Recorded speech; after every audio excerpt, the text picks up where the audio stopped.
IPL 2024 का match चल रहा है। सभी खिलाड़ी अपना बेस्ट दे रहे हैं। उन्हीं खिलाड़ियों में से आरसीबी का एक प्लेयर है जिसकी परफॉर्म देखकर सभी दंग हैं। इसे लोगों ने नाम दिया है फिनिशर।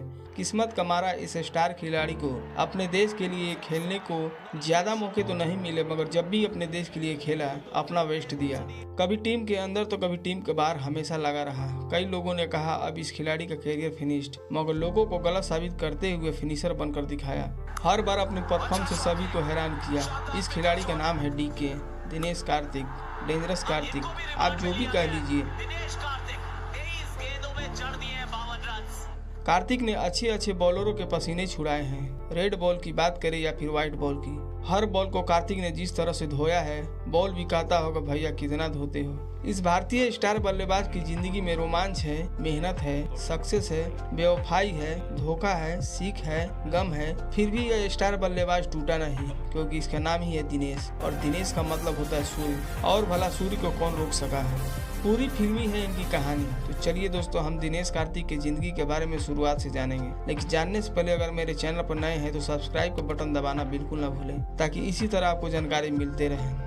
ये कहानी शुरू होती है 1 जून 1985 को, जब तमिलनाडु के तूतुकुड़ी इलाके में कृष्ण कुमार और पद्मिनी के घर एक बेटे का जन्म हुआ। माँ बाप ने बड़े प्यार से उस बच्चे का नाम रखा दिनेश। एक छोटे भाई हैं, नाम है विनेश कार्तिक। कार्तिक के पिता कृष्ण कुमार कुवैत में बतौर सिस्टम एनालिस्ट का जॉब करते थे और एक जमाने में चेन्नई की तरफ से खेलने वाले फर्स्ट क्लास क्रिकेटर रह चुके हैं। उनका भी सपना था कि वो भारतीय टीम में शामिल होकर अपने देश के लिए खेले, लेकिन उनका ये सपना ही रह गया। दिनेश कार्तिक के पिता को अपनी कंपनी के काम के सिलसिले में कुछ साल के लिए कुवैत जाना पड़ा। उनके इस सफर में दिनेश कार्तिक भी उनके साथ थे और कुछ सालों तक उनकी पढ़ाई लिखाई उसी देश में हुई। टीवी पर क्रिकेट देखते देखते उनका रुझान क्रिकेट के प्रति बढ़ने लगा। तभी उनके पिता ने दिनेश को खेल के बजाय पढ़ाई पर ज्यादा ध्यान देने की सलाह दी, क्योंकि उनके पिता को आशंका थी कि कहीं उनके बेटे का क्रिकेट करियर भी उनकी तरह प्रथम श्रेणी तक सीमित न रह जाए। लेकिन यह भी सच्चाई है कि बचपन में उन्हीं के प्रशिक्षण ने दिनेश कार्तिक को एक अच्छा बल्लेबाज बनने में मदद की। कुवैत से तमिलनाडु वापस आने के बाद दिनेश कार्तिक के पिता ने भारत के स्टार क्रिकेटर रह चुके रोबिन सिंह के अंडर में दिनेश कार्तिक को क्रिकेट की कोचिंग प्रारंभ करवा दी। रोबिन सिंह अपने जमाने में भारत के सबसे जुझारू ऑलराउंडर हुआ करते थे और आज दिनेश कार्तिक हार के जबड़े में फंसे मैच को जीत कर बाहर लाने का जो जज्बा रखते हैं, वो जज्बा दिनेश कार्तिक के दिल में इन्हीं रोबिन सिंह के अंडर में ही अंकुरित हुआ था। रोबिन सिंह से बैटिंग और फील्डिंग की ट्रेनिंग लेने के बाद अपने विकेट कीपिंग टेक्निक को डेवलप करने के लिए दिनेश कार्तिक ने पूर्व भारतीय विकेट कीपर किरण मोरे के अंडर में भी ट्रेनिंग ली। ये वो दौर था जब भारतीय टीम में विकेट कीपर बल्लेबाज की तलाश काफी समय से जारी थी, लेकिन यह तलाश मुकम्मल नहीं हो पा रही थी। इसी दौरान भारतीय टीम में पार्थिव पटेल को भी कई मौके मिले, लेकिन पार्थिव पटेल भी कुछ खास परफॉर्म नहीं दिखा सके।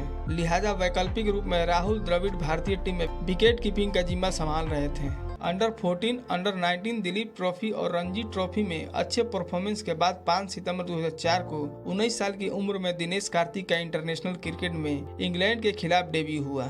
लॉर्ड्स के मैदान में दिनेश कार्तिक ने कीपिंग से तो सबका दिल जीता, लेकिन बल्ले से सिर्फ 1 रन ही बना पाए। हालांकि यह मैच भारत जीत गया और फिर इसी साल दिसंबर के महीने में 23 तारीख को बांग्लादेश के खिलाफ महेंद्र सिंह धोनी का डेब्यू हुआ।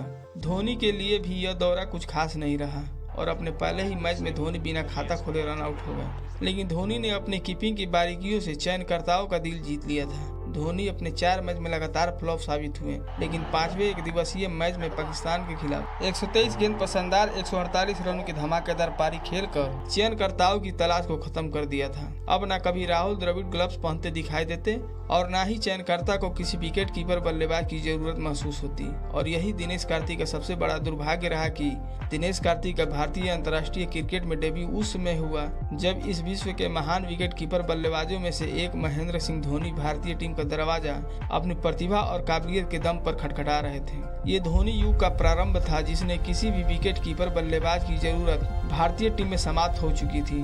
धोनी के आने के बाद दिनेश कार्तिक का भारतीय टीम में कभी कभार ही मौके मिले। स्पेशली ये मौके तब मिले जब भारतीय टीम के लिए धोनी उपलब्ध नहीं होते थे, लेकिन दिनेश कार्तिक को जो मौके मिले उन मौके पर भी बदकिस्मती से दिनेश कार्तिक अपने आप को महेंद्र सिंह धोनी से बेहतर साबित करने में नाकाम रहे। दिनेश कार्तिक के साथ इंडियन क्रिकेट टीम में अंदर बाहर होने का यह सिलसिला यूं ही चलता रहा।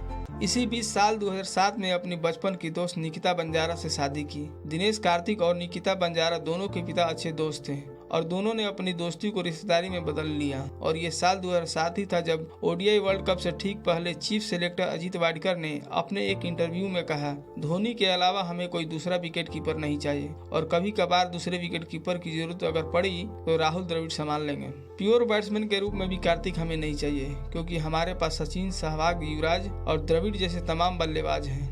अजीत वाडकर के इस इंटरव्यू ने दिनेश कार्तिक को अंदर से हिलाकर रख दिया। हालांकि दिनेश कार्तिक को 2007 के ओडीआई वर्ल्ड कप के टीम 15 में रखा गया, लेकिन इसी इंटरव्यू से साफ था कि टीम 11 में कार्तिक के लिए कोई जगह नहीं थी।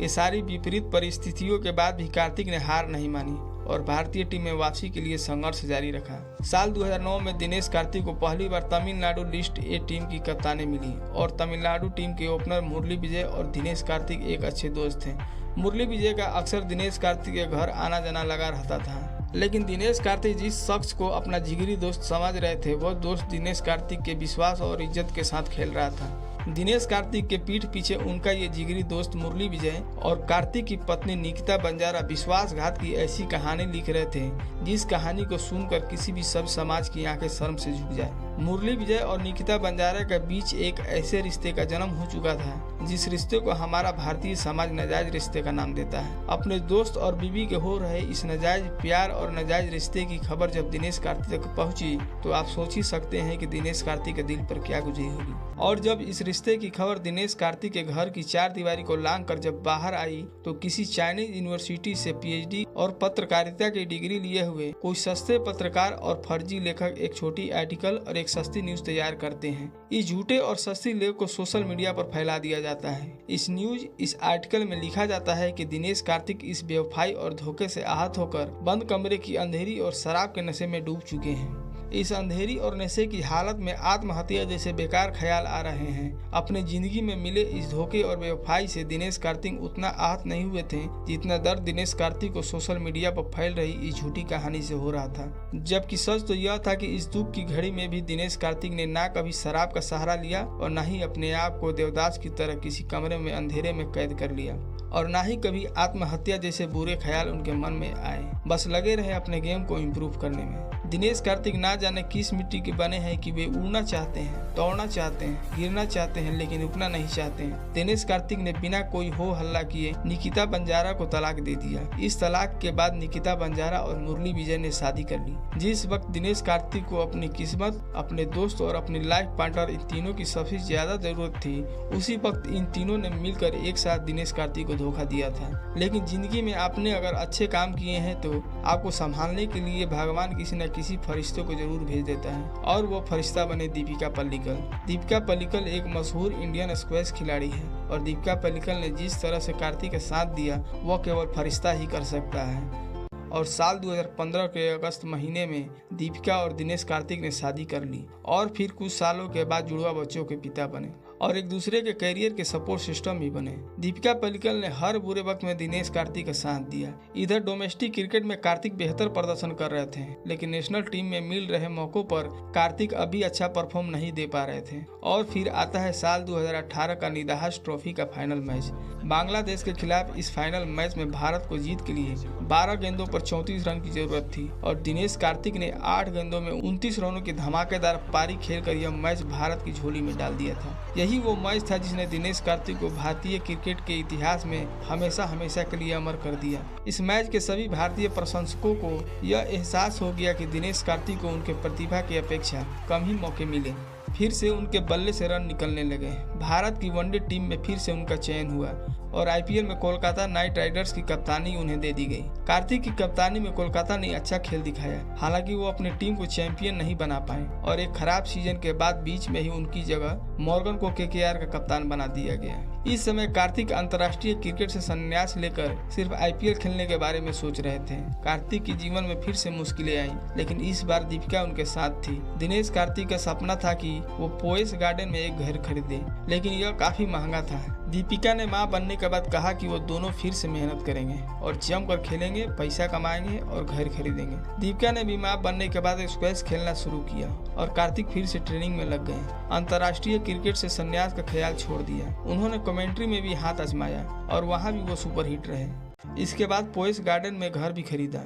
धोनी चाहते थे कि कार्तिक को मेगा ऑक्शन में चेन्नई की टीम खरीदें ताकि उनके जाने के बाद टीम के पास बेहतरीन विकेट कीपर और फिनिशर हो, लेकिन बंगलोर ने उन्हें खरीद लिया और आईपीएल 2022 में दिनेश कार्तिक के प्रदर्शन को देखते हुए best striker of the season चुना गया। कार्तिक ने आरसीबी टीम की तरफ से इस सीजन में 16 मैच की 16 पारियों में 55 की औसत और 183 की स्ट्राइक रेट से 330 रन बनाए और अब एक बार फिर आईपीएल 2024 में दिनेश कार्तिक जिस तरह से खेल रहे हैं उससे साबित हो रहा है कि 38 साल की उम्र में भी फिनिश्ड नहीं बल्कि फिनिशर हैं और इस आईपीएल में जबरदस्त परफॉर्म कर रहे हैं। इस आईपीएल में जब दिनेश कार्तिक ने मुंबई इंडियंस के खिलाफ 23 गेंदों पर 53 रन की पारी खेली तब रोहित शर्मा ने कार्तिक से मजाक करते हुए कहा, बहुत अच्छा कार्तिक, इस साल वर्ल्ड कप खेलना है।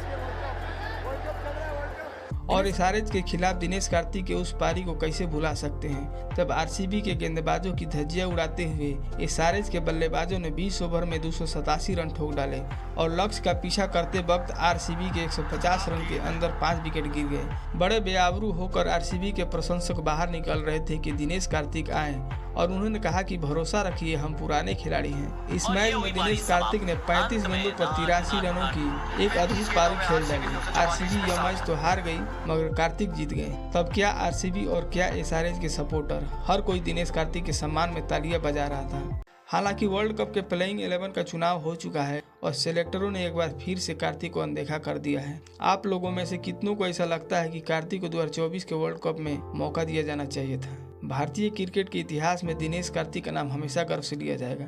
दोस्तों, मैं उम्मीद करता हूं कि यह वीडियो आपको पसंद आया होगा। अपना बहुमूल्य समय देने के लिए बहुत बहुत धन्यवाद।